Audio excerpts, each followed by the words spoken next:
this kind of setup. 90 degree angle on the body. Turn and rotate.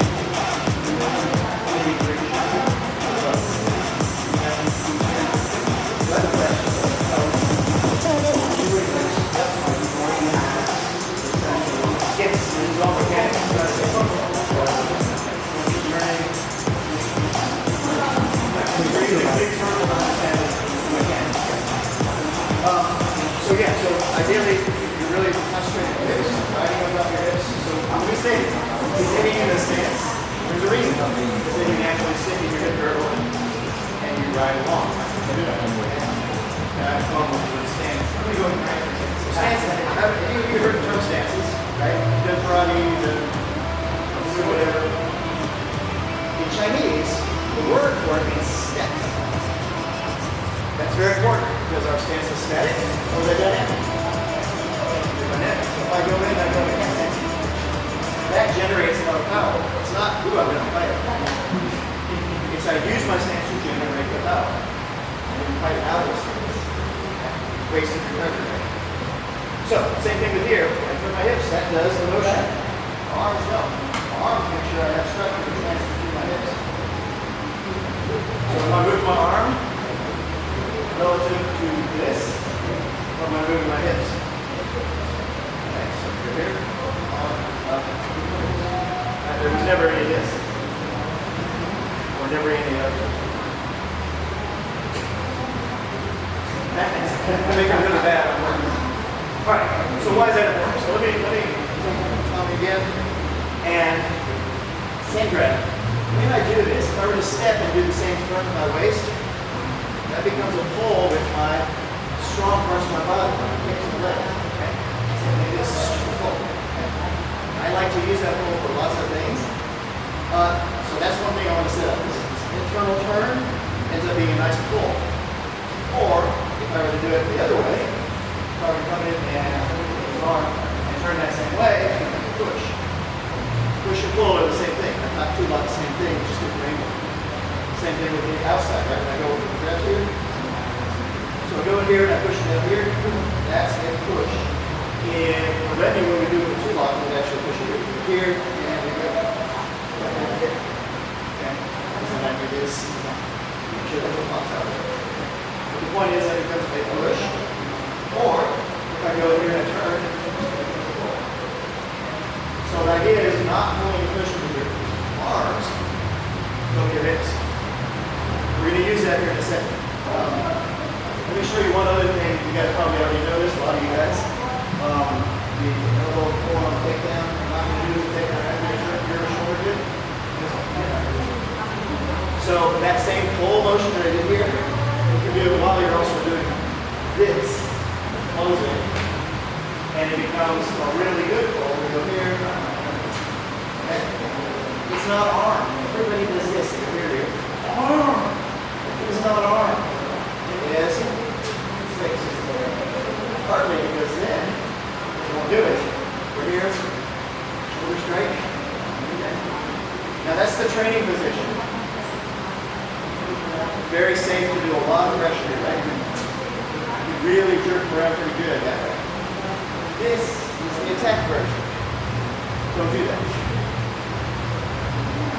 Who's cooked a chicken or a bird or something for a long time and things just fall apart? Imagine this is cooked really good and I twisted this. What would happen? It just falls right out. So when I do that same pallet, on the outside of the arm, it becomes a nice dislocation. So don't do that. Okay? So we train on the inside. Even though, if I do this and I do it poorly, he's got a bunch of strikes and things coming this way, but I'm training it for mechanics. So that when I do it for real, I've got a lot of happy things. We still have the shoulder strikes. So you see how that pull mechanics is the same mechanics? You see me, even when I step, I'm leading with the hips. And the body is low. I don't ever go like this. Right? Waste of motion. So, why is that important? Because you should be doing it all the time, right? Power generation is power generation. If you're doing a motion, you want it to affect somebody else, what I want to do in the weak way, you know, we go here. Right? So what I always tell people to do, when you're doing things, you slow it down.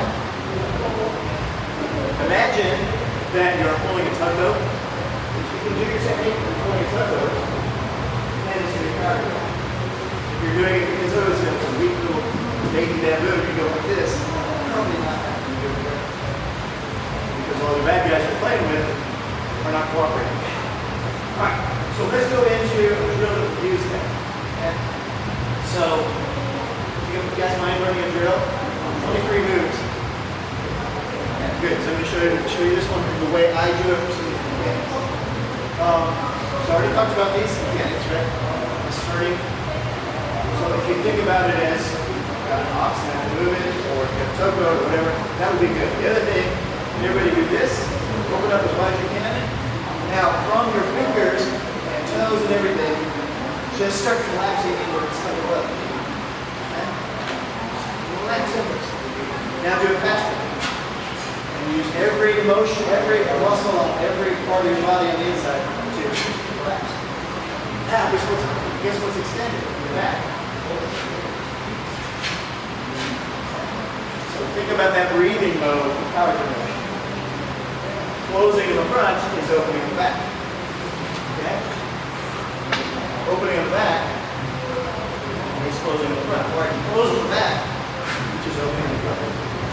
Okay? Using these terms to work out the terms, think about the mechanics.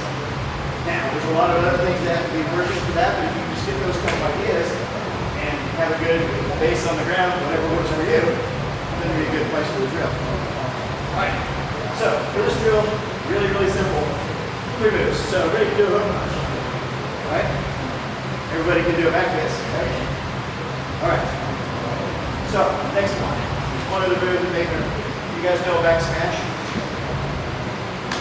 Back smash, if he just stands there, back smash is going to be this. So the deal is I'm striking with my forearm, my elbow, my fist, and I'm set up for it. So it's a power really slow. That's the strike. It just penetrates through it. Okay? Back smash. It's important that it comes straight up the center. So if I do it to you, straight up the center. You want everything to contact. Because then you have options. The other thing, if he's got a guard, or one guard, you've got one hand here, other hand's coming in, and you strike. It's on the outside. You come up, you got a jam, and we set you up both ways. So it becomes a jam, a shield dash, strike, options, and all that stuff. It's just another strike. But I like to point out this because you should feel like I can hold that counter. If you feel like that, you're doing it right. Okay, those are the 3 strikes. So, the first move, he's going to come up with a roundhouse punch. And and what I want to do is one, get out of the way, and come on the inside. Right now, it's just a drill. Don't worry about technique. Get to that. So I'm going to go parry, parry, back first. Okay, so you guys know first parry strike, parry counter, whatever so comes in. Okay, and he's going to naturally have that hand up. I want you to grab on this guy. For 2 reasons. One, to help the drill, give a cue for what he has to do next. He has to break his grip. It's not my strike, he has to break his grip. The other thing is I want you to get used to the idea whenever you do this, rub landing, see the strike happens from that opening. Okay? Here, open. So I didn't just go here. I go here, I pull him into the strike. Now I hit twice as hard. This part and this part. Make sense? Alright, so from this side, I just want to do that first motion because now you only got 2 more motions. Hook punch, parry, control, and pull into the back fist. When you pull, try not to do this. Try to do a little bit of back with the waist that I talked about earlier. That's the first time you tap into the waist. 1, 2, and 2. Okay. The other thing that happens is watch what happens when I throw pull into that waist. It extends this guy. Now that penetrates through because I'm turning my waist. So here. Turn the waist. Okay. So now we get to the sneaky and times a week from both each other. Right. So simple. Very back first. But we go pull. Try to get that same power we started with. And you'll naturally do this. But I want you to grab and pull. Go. finish the drill. Yes. So I want you to take your time and pull first and jerk. Take a jerk to your wrestling. But don't hurt them. Jerk your arm. Because you're doing both. Sachi, that doesn't make you it makes me weak. That's true.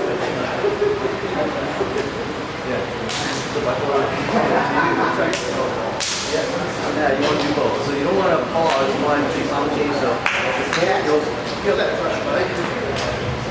Yeah. Maybe you know. so do the